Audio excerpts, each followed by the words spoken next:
So in this video, we are going to determine if the given quadratic expression is a perfect square trinomial. So for example, 4x squared minus 12x plus 9. First, again, we are going to get the square root of the first term and then the last term.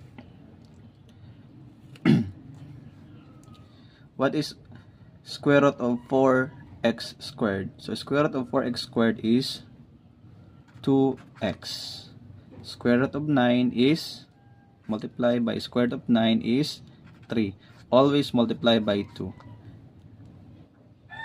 The result must be the middle term. Whatever the sign of the middle term, just neglect. So 2x times 3 is 6x. 6x times 2 is 12x. Check. Therefore, the given expression is a perfect square trinomial. And then the result of the perfect square trinomial is a square of a binomial.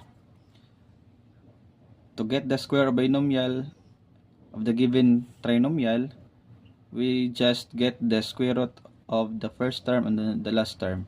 So square root of x squared is 2x. Square root of 9 is 3. Get the sign of the middle term, negative, so put negative. Then parenthesis square.